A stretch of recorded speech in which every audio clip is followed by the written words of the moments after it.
and welcome to the How to Market Your Horse Business podcast.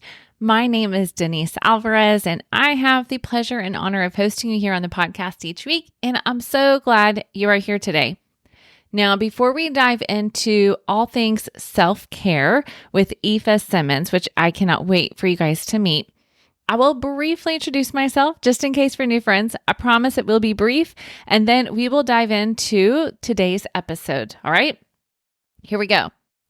So as I said, my name is Denise Alvarez, and through my business, Storm Lily Marketing, I get to help dream-chasing horse business owners like yourself to see clearly through the marketing overwhelm so you can create a cohesive plan for your social media, your website, your email marketing that will turn your online audience into your customers. Now, I do that specifically through one-on-one coaching, as well as website design and copywriting. And then I also have some online training resources for those of you who are saying, I really don't need the one-to-one, but I still want to learn and I want to apply. I want to DIY. I've got you covered there too. Now, my heart truly is for you to be out doing what you love to do with horses. So that may be out in the barn or arena or out in the pasture, or maybe behind the camera. It may be creating products and services inside of the horse world. But truly, that's my heart, to help you do more of those things. And so especially here on this podcast, you can expect a mix of step-by-step strategies, essential how-tos, and entrepreneurial mindset shifts that will help you not only see what's possible for your business, but I'm also here to guide you through that process so you can make it happen. Now, as I said, today we are talking about self-care specifically for equestrian entrepreneurs. Now, why might we be talking about that? Well, here's the thing. I know that horse people are well known for being hard workers. To me, it's a given, right? And the same for entrepreneurs.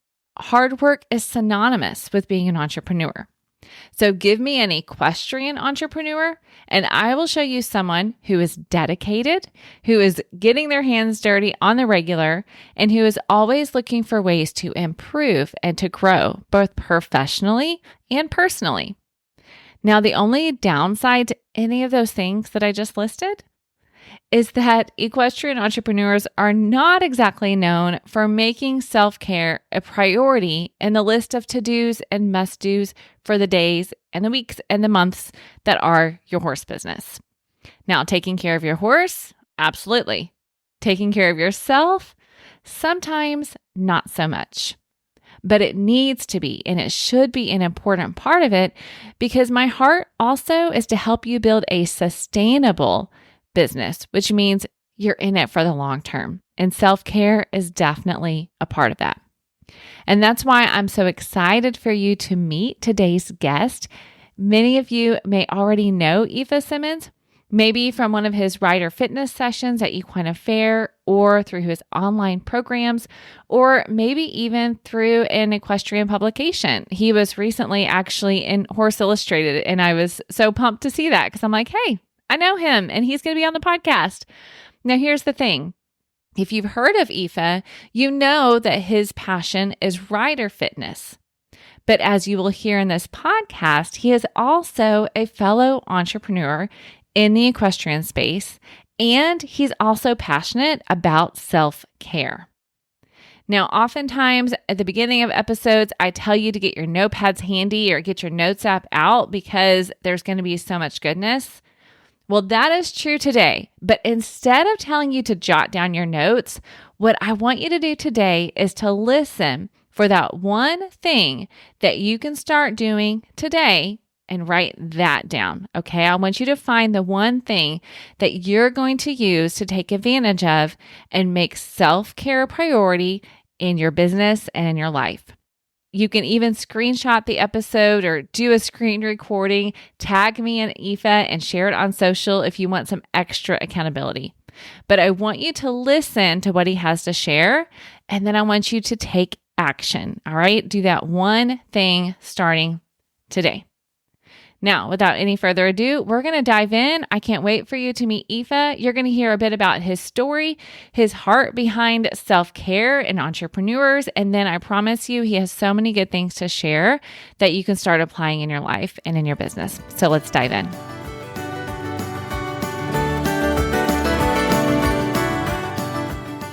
All right, Ifa, thank you so much for joining me here on the podcast today. I so appreciate you being here. Thank you so much for inviting me and the opportunity to chat. And I'm excited as well.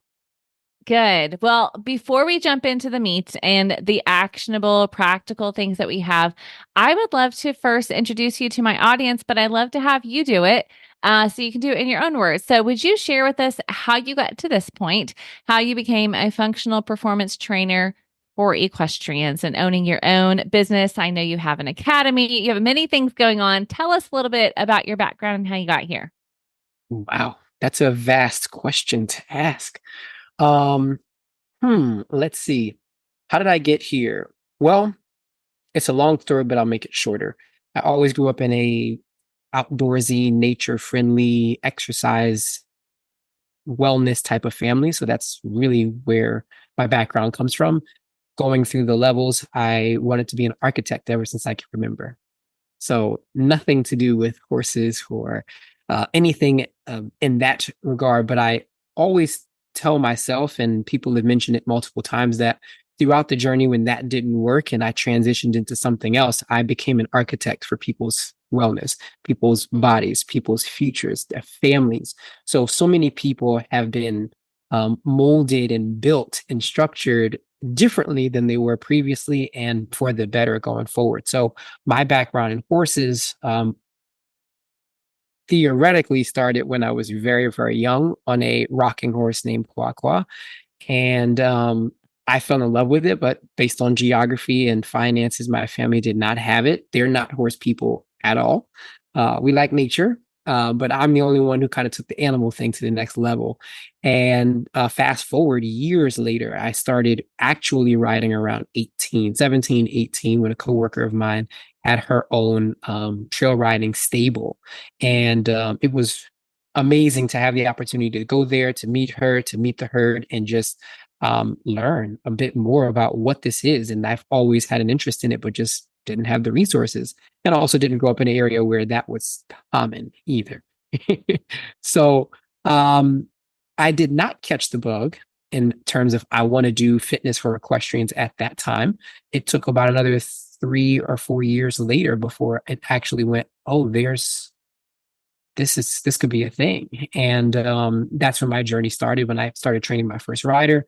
And ever since that first one, I was hooked, because I was like, okay, this is my end. This is my opportunity. I can kind of get to where I want to go in the industry. And obviously I knew nothing about it as I do now. So completely different environment. But man, am I happy, and I'm so thankful, and I'm blessed. And so 2020 was officially the time frame where I said, this is where I want to take this to the next level. One, we're going into a digital world, which is what my Equestrian Fitness Academy is. It's all online. And then number two, I already had about 2 years experience based on where I lived, working with clients virtually and helping them through that journey. And that's what I felt was a 2 year head start on what most people were not even thinking about in terms of how to train and help people improve their lives, and also what they're looking to do going forward without knowing them or without seeing them or watching them move live. So I've been very successful in that, thankfully, and I've taken that obviously 4 years later, 4 years added on to what I did previously, to where I am now. So very, very thankful for that and blessed in this opportunity. Yeah, I love that. That's so neat. It's really fun to hear it in your own words too, and to see what the highlights are for you in that process. Yeah. So when you started out, so you weren't even looking to necessarily say, I want to start my own business. You were really just looking at, I'm really enjoying this process. Or were you like, okay, I do want to start my own business, and therefore this is what I love. This is what I'm going to do. Great question. I always had entrepreneurial ways about me. I was kind of Okay. raised in an environment like that. My parents had a dance school when I was really young in my mom's womb, and then right after when I was really, really young, I mean, a baby. So during that time frame, I picked up on a lot. So when I came out and I was ready to go, I've always tried my hands at different things. So I kind of knew that I wanted to do something business related, and I've tried a couple different things.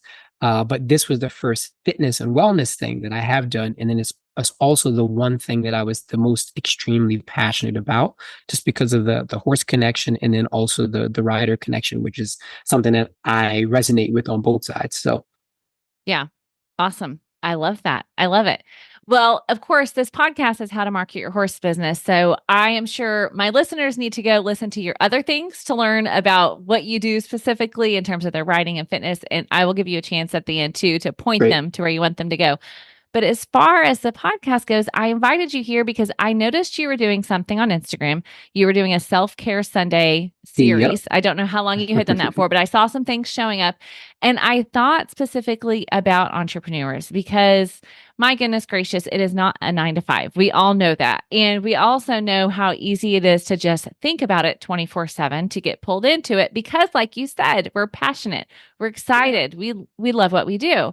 But often what happens is, and I don't love this word. We all are kind of opposed to this word, balance, right? But it does get out of balance, right? And like there is no Oh, perfect what's out of balance, but balance? it definitely gets out of balance, right? And so Right. that's where this idea of self-care for entrepreneurs came in. And so I thought, specifically as you help people that are writers, but you're also a business owner, I'm sure that you Right. have some things to share in that realm, or have experienced even the power of self-care as the process of you growing your own business. Yes. Once again, that's a lot to respond to.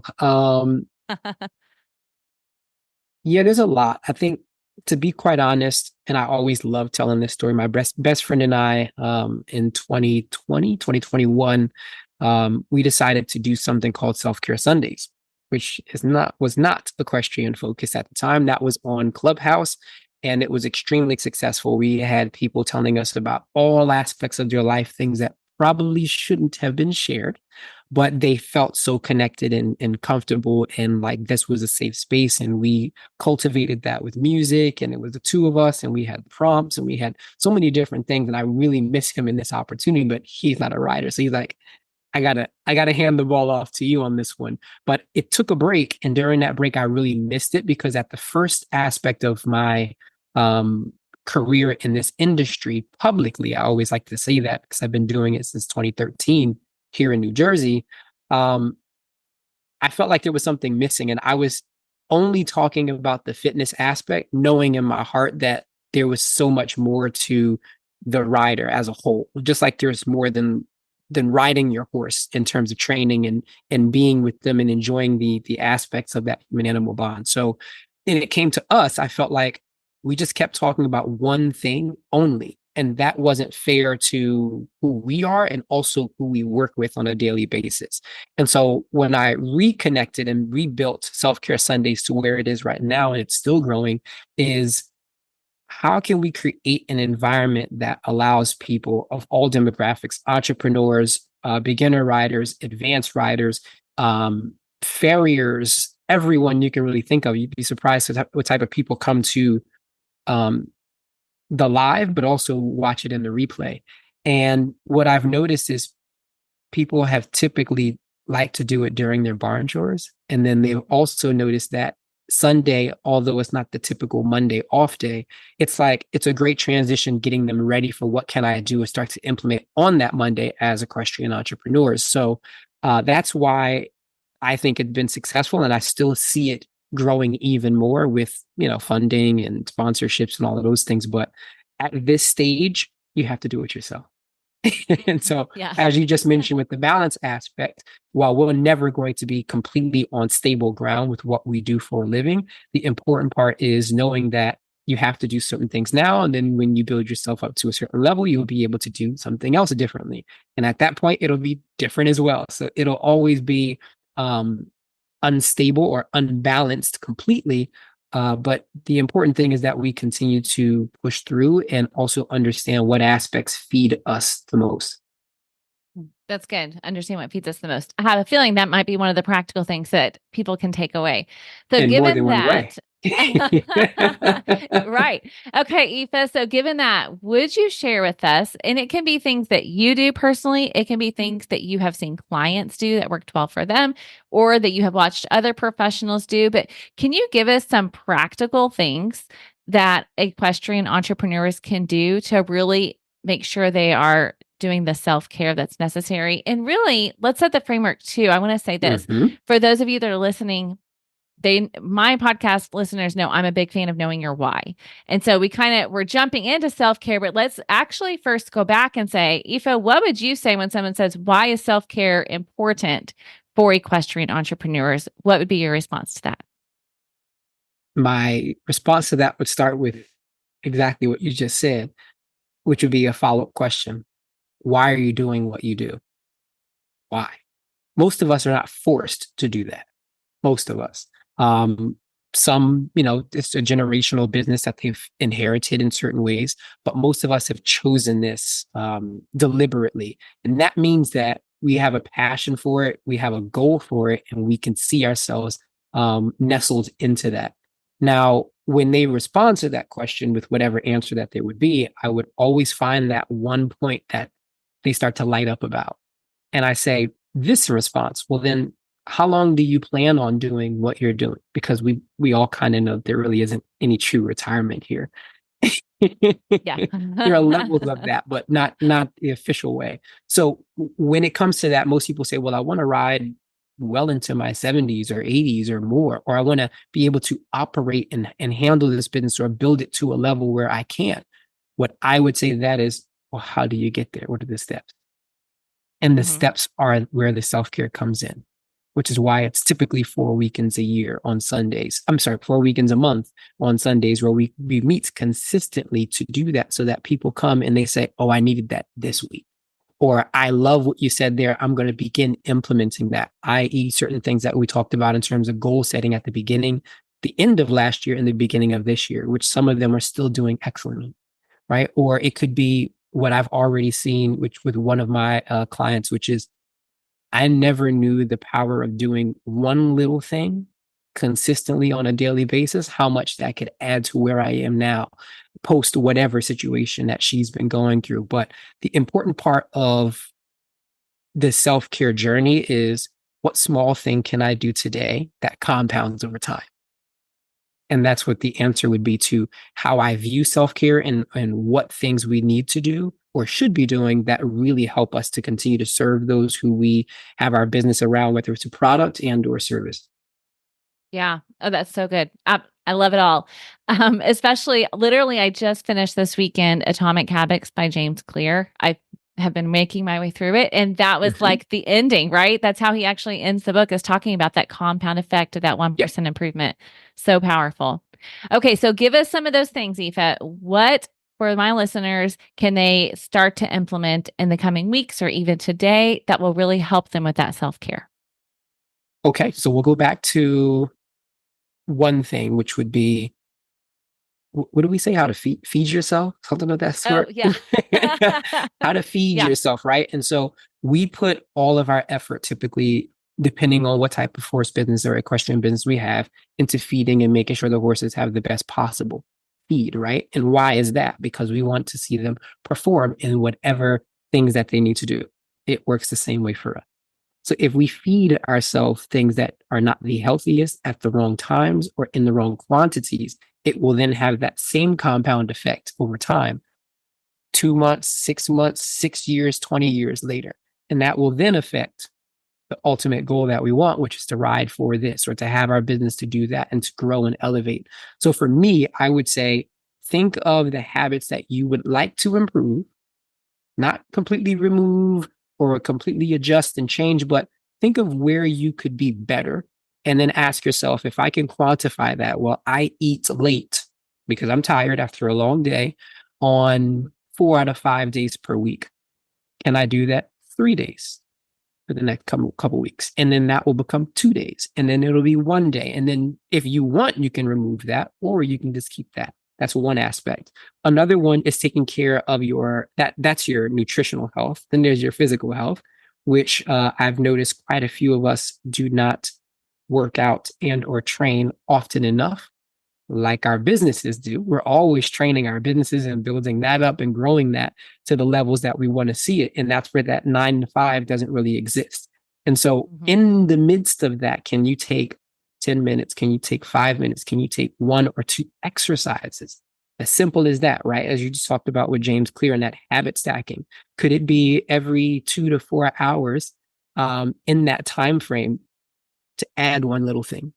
And if you're able to add one little thing, then now you're able to do another and then another and then another as it continues on from there. Does that make sense?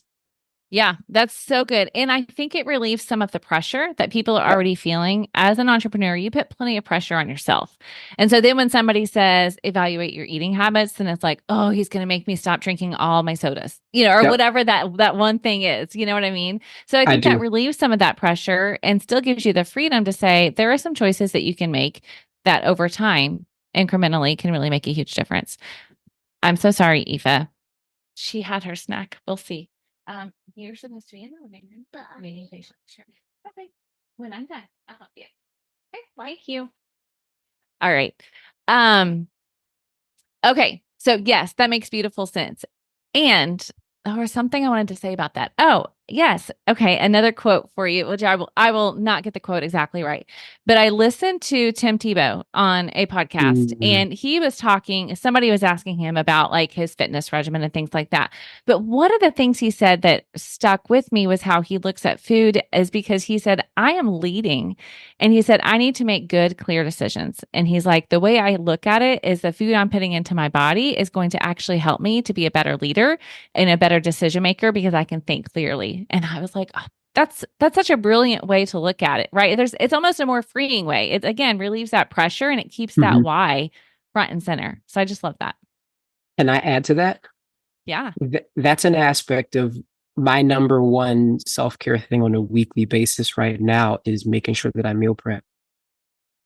I do not Okay. completely enjoy it. I wouldn't say that I'm the quickest one at it, far from. But the important part of what I talk about often on self care Sundays in different time frames, depending on the conversations and where it goes, is if I don't do that, then just as you mentioned, being a leader, leading fitness and training and helping people and being cognitively aware of what I'm saying and or doing at all times, especially when I'm on, if I don't have the right nutrition or if I'm wondering where I'm going to get my next meal, then one, it's going to affect my travel time to get to these places because now I have to find and figure out something else. And when I do that, it's typically fast food because that's where you can stop, grab something, and keep moving. But then also, it has a financial repercussion as well. When I know what I'm eating for the week, at least for one meal of the day, that's less money that I spend, which helps me move my business, my life, my health forward in the right direction. So it's really multifaceted. And it also, like you just said, with Tim Tebow, it helps you in that leadership ability because you can think better. Your body feels better. I mean, we know the difference between when your horse doesn't have the optimal nutrition and when it does. So it works the same way with us. Other people can see that quicker than we can see it, just like the horse can go, I don't feel right. And we're able to say, because you're not. And so those little things are what I feel make the adjustment. And so what I would say for someone is if you're not a breakfast person on average, can you prep one meal, one breakfast meal a week? Just do something where you know what you're going to have rather than scrambling for it or skipping it.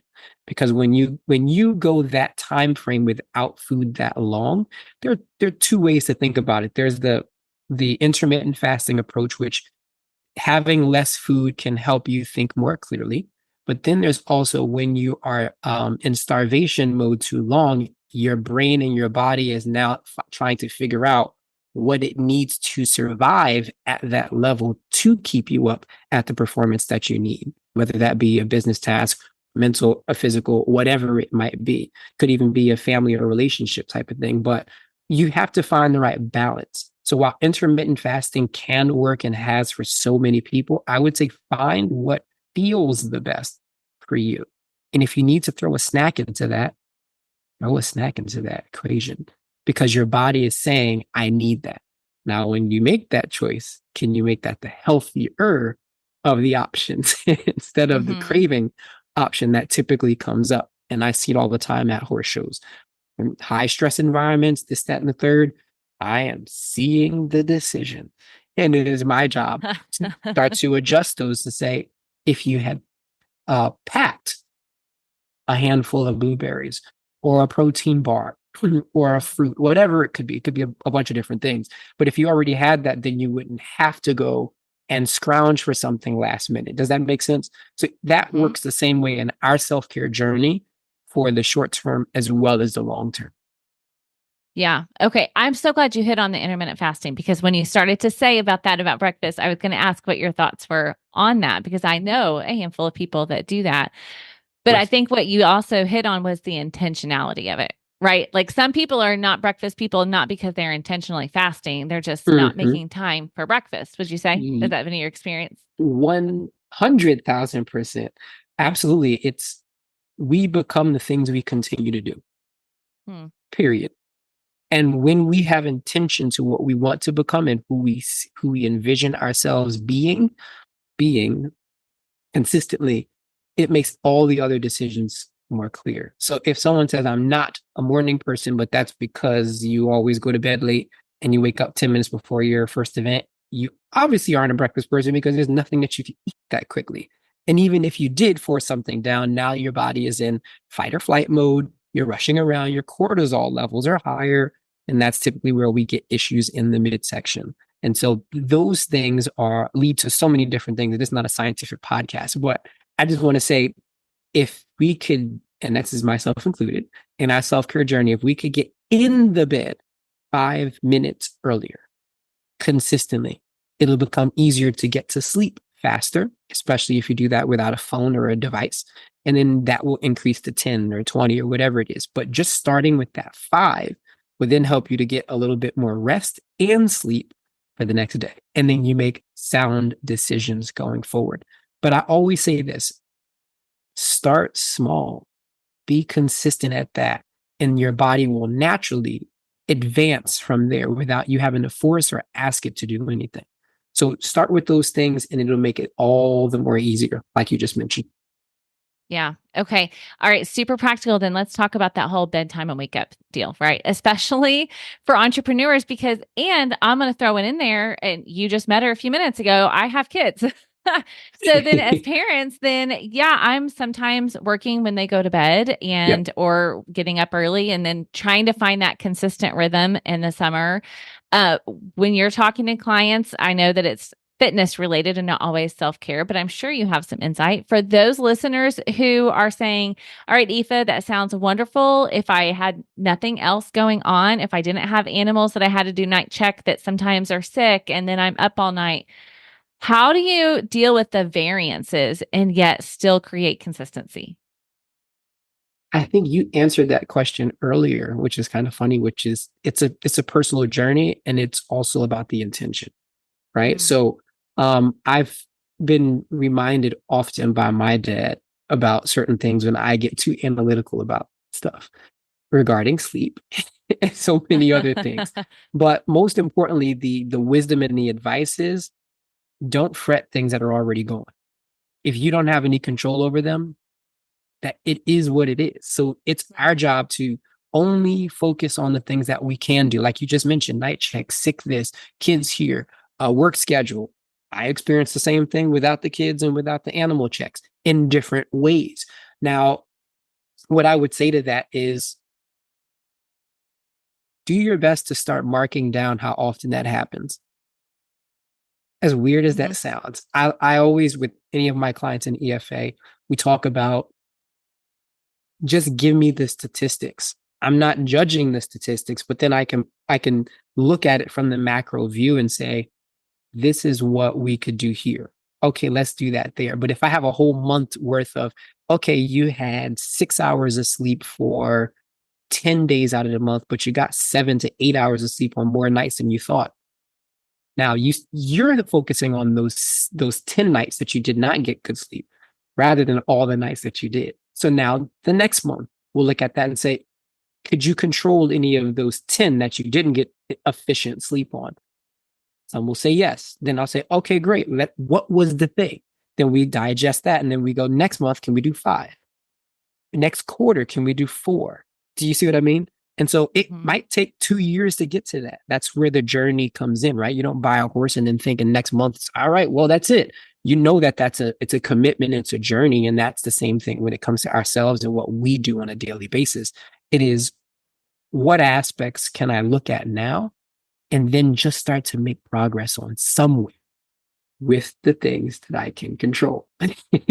That's so good. The things you can control. And right. frankly, realizing that sometimes we have more in our control than we give ourselves credit for, right? Yes. Yes. I see that often with the common reasoning / excuse of I don't have time to exercise, to work out, to cross train, to stretch, to all of those things. And I've seen and been at top barns, and I've been able to find ways in their busy schedule in between who knows how many horses to say, I think we could do a little something right in between that.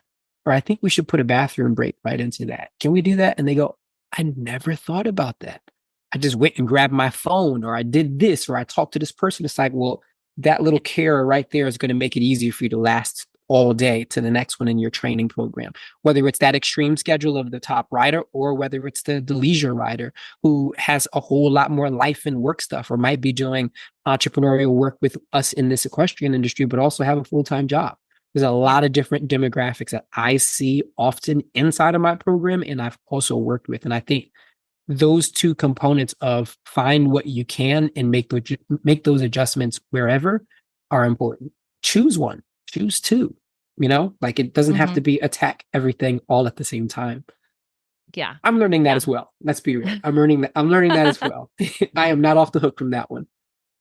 Yeah. Which is why you can speak so well into it, frankly, because you have an understanding of that.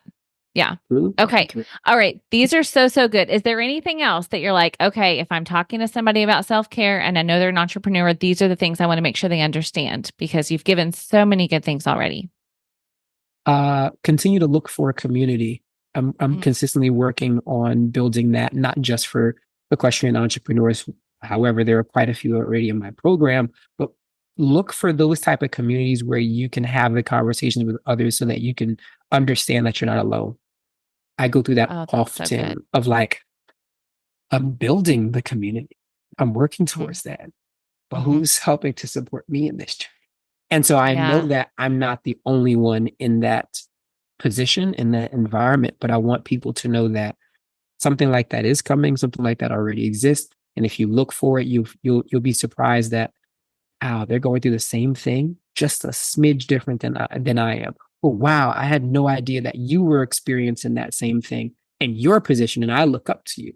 So on and so forth. Yeah. So that, I feel, is the entrepreneurial aspect that is missing in most of our journeys, which is that community to really understand that these long nights, these long days, these challenging times, whatever it might be, are worth it when you stick through it, and also when you have the support from others. So that's what I would say, because community, in a good community, is the epitome of self-care, which is something I talked about last week and also a few weeks prior to that, which was an amazing conversation that lasted almost 2 hours. So it just kept going. 30 minutes turned into, we got to just keep this thing going. So it was healing, though, to be a part of a group, or to have the right people show up that day and really be able to pour into each other's cups.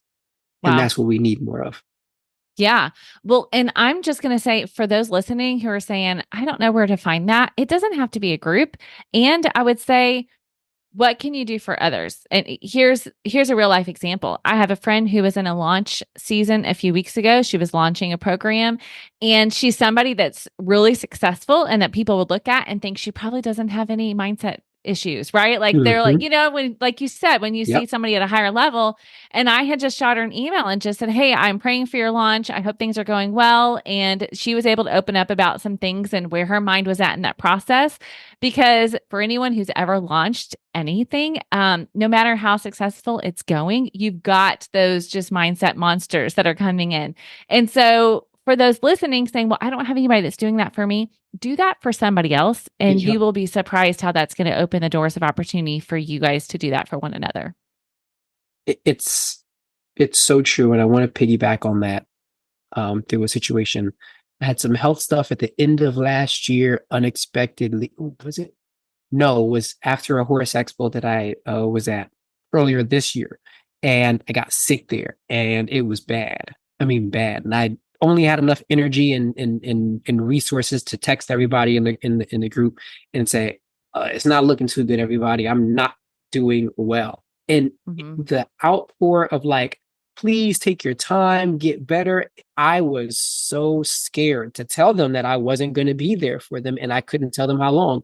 And thankfully, it was less than a week, but it was a trying week. But most importantly is the resources that they poured into me, knowing all the times that I've done that for them was exactly what you were saying. So pour into someone else, even if you can't find that right now, because you are also the spark of that community. So I felt so much better just being able to get myself nursed back to health rather than thinking about this workout, that program, this, that. They were like, if we have to repeat a workout, if we miss a week, we're not going to, and of course they would be the ones to say that because when the tables turn, it's always me trying to coach them, say, it's okay, you got this, but I needed that in that moment. And I want to just say, based on what you just said, that was a prime example of do for others when you don't often see it yourself. And that's exactly how I got into this industry, which is looking and not seeing anyone like myself. And when it came time to, I think we can do this, although a tough journey, but an important one. I've been blessed beyond measures since then. Yeah, that's awesome. I love that. Okay. So many good things. So, and I know this is the tip of the iceberg of what my listeners can learn from you. So I would love to invite you. Please do share. Tell them where they can find you, where they can connect with you, and what is the best starting point for getting to know Ifa and what you're all about. Ooh, I like that question. What's the best way to start getting to know more about me? If you're already on Instagram, you can go to Ifa, I-F-A, I is in indigo, F is in foxtrot, A is in alpha, .fit, F-I-T, like fitness, and send me a voice note. That's the best way. We are always texting these days and using our thumbs and using those digits. Just show your personality by saying, hey, I heard you on the podcast. I love what you were talking about. I would love to have a conversation similar to how we met, right? Right, exactly. I'm like, I love this. That's exactly what we did. Yeah. Didn't it work? Yeah, so, exactly. But yeah, I think that really fosters a sense of getting to know someone through their voice and how they say things and what their intentions are, rather than maybe a fabricated text that might have come through interpretation wise differently than expected. So that would be number one. You can also find me on Facebook at Ifa Simmonds, IFA SIMMONDS. And my program is called Equestrian Fitness Academy, where I service all types of entrepreneurs, riders of all disciplines, English and Western, working on the best ways to integrate wellness. That's training programs, recovery, as well as just the mental understanding of what goes on daily in our industry and how that applies to you. So I have different programs for one-on-one, programs for groups, and so many different opportunities. And I would love to chat and keep the conversation going, work with teams. I won't bore you all with the rest of the things that I've done, but you can check this listen to this podcast more than once, because I know that you will receive something the second and the third time. And thankfully, it's a short one, so it's good. Yeah. Oh, that's a good word. I like that. I wish I could remember. I think maybe it was The Miracle Morning. I just finished reading, and he was saying, reread this book. He said the same thing. He said, reread the books that you've really gotten something out of, because there's always more juice to get out of it. And I thought that was such a good word. Yeah. So that's good. Listen to it again. I forgot something. My website. Yeah. Throw it in there. Oh, yes. My website. Yes. So it's ifafit.com, IFAFIT.com. Can't miss me there. Awesome. And I will, of course, put all of those links in the show notes. Great. So for those of you that are listening, you can head there and get easy access too. Thank you. Beautiful. Thank you so much, Ifa. I really appreciate your gift of time. I know my listeners are going to get so much from this, but not so much that they're overwhelmed, because they're going to pick one thing that they're going to start working on consistently. Yep. And that's easy, free advice when you all reach out as well, for me to just say, hey, what do you think I should work on? here's what I'm thinking, blah, blah, blah, blah. And that's the beauty of social media, for one, but also two, the way and the options that we have to communicate these days. So thank you all for listening. And thank you for the invite to be here. I look forward to our next conversation. Beautiful. Thanks, Ifa. All right, friends, wasn't that so good? I am so very grateful for Ifa and his gift of time today. And what I would love to know from you is, what is that one thing I told you to listen in for that you're going to take away from this conversation so that you can begin to make self-care a priority? Or perhaps you have already been making strides to make self-care a priority and you heard Ifa share something that you're going to add to what you're already doing. But what is the one action step you're going to take based on this conversation? Because you all know the reality is we can listen and learn all day long, but if we are not taking action, then we're not going to get the results from that learning. So I'm very glad you're here listening to the podcast, and now I want you to take action. Now, I will tell you that for myself, a big part of my self-care is staying closely connected to my why. Now, for new friends, you may not know this, but I am very big on making sure that you have a strong why behind everything you're doing in your business, because you can use that as your filter for all the ideas that you have, all the education you take in, you take it through the filter of your why. And that includes setting goals. So when I am setting goals for my business and for myself, I use my why as a way to stay connected to what matters to me and to guide my daily tasks so they're connected to my goals and connected to my why. And so if you're saying, Denise, goals, what the heck? I haven't set one of those in a while. Then I have a free goal setting cheat sheet that I would love to give you. And it really does guide you through a goal setting process that's super simple, but very strongly connected to the why behind what you are doing, so that when you are taking action and even these self-care things you have learned from Ifa, it's all connected to the why behind your business and what you're doing on a daily basis. So if you head over to stormlily.com/goals, you can get that free cheat sheet. And I'll, of course, have it linked on the podcast show notes for you, which are stormlily.com/139 for episode 139. All right. So head there and get that cheat sheet, get your goals set, and do it in a way that's connected to your personal why. And that's also going to help you with taking care of yourself as an equestrian entrepreneur, because you are going to have lots of ideas. And when you have that filter, then it's going to help you make sure that the ideas you're taking action on are really connected to the things that mean the most to you. Okay, friends, again, I want to hear from you. Tell me that one thing. Find me on social media at Storm Lily Marketing. On Instagram or Facebook are the two places I hang out most of the time. So find me there or send me an email, but I would love to hear that from you. And if this episode was helpful to you, share it with a friend. Hit that share or send link, post it on social, let other people know, because this topic of self-care is so very important for building that sustainable horse business that you've dreamed of. All right, friends, thank you so much for joining me here today. We will meet again soon. Have an awesome day.